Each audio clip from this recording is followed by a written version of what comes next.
konsep pemikiran Ismail Raji Al-Faruq dan Syekh Muhammad Naqib Al-Atas.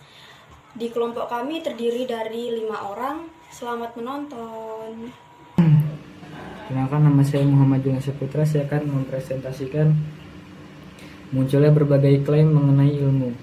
Pengetahuan berasal dari barat dan memulai puncaknya di barat. Maka dengan demikian muncul pula lah berbagai perkembangan pemikiran kritis dari berbagai cendekiawan maupun intelektual muslim. Konsep teori ilmu pengetahuan dan dimensi Islam dalam konsep kebenaran. Konsep ilmu pengetahuan dan dimensi Islam ini menjadi fondasi dasar bagi kita dalam melihat dan terjadinya islamisasi ilmu pengetahuan. Terdapat 2 konsep, yakni dengan menemukan apa konsep dari ilmu pengetahuan dan apa konsep Islam dalam melihat kebenaran.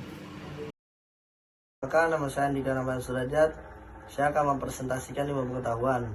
Ilmu pengetahuan banyak diartikan para tokoh sebagai kumpulan dari pengetahuan-pengetahuan yang tersusun secara sistematis.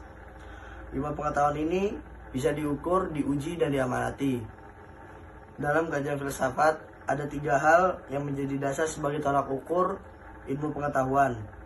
Di antaranya ontologi, epistemologi, dan aksikologi. Perkenalkan, nama saya Eka Situn Aini, NIM 222121173. Untuk materi selanjutnya adalah dikotomis wilayah ilmu pengetahuan dan dimensi Islam. Untuk ilmu pengetahuan itu dibagi menjadi 6, yaitu yang pertama, sumber kebenarannya berdasarkan rasio dan empiris. Yang kedua, konkret. Yang ketiga, kebenarannya bersifat tentatif. Yang keempat, dualisme hitam dan putih. Yang kelima, korespondensi, pragmatif, koherensi, metode pembenaran. Dan yang keenam adalah proven.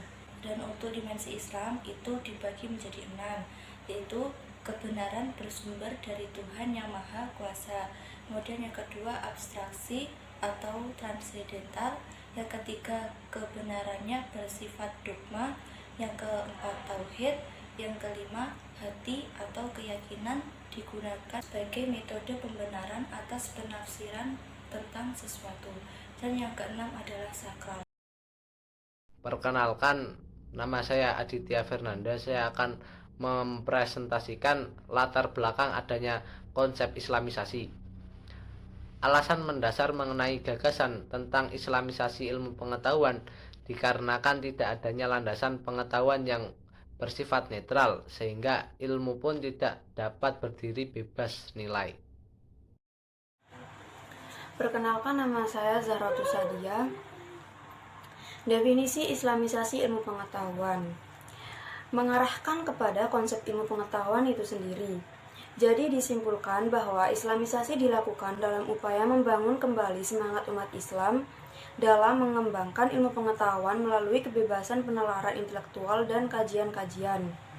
Kesimpulan, pada dasarnya paradigma dalam ilmu pengetahuan dalam Islam adalah menemui kesamaan-kesamaan nilai-nilai agama dijadikan sebagai fondasi dasar dalam ilmu pengetahuan. Sekian dari kelompok kami pamit undur diri. Sampai bertemu lagi. Terima kasih. Wassalamualaikum warahmatullahi wabarakatuh.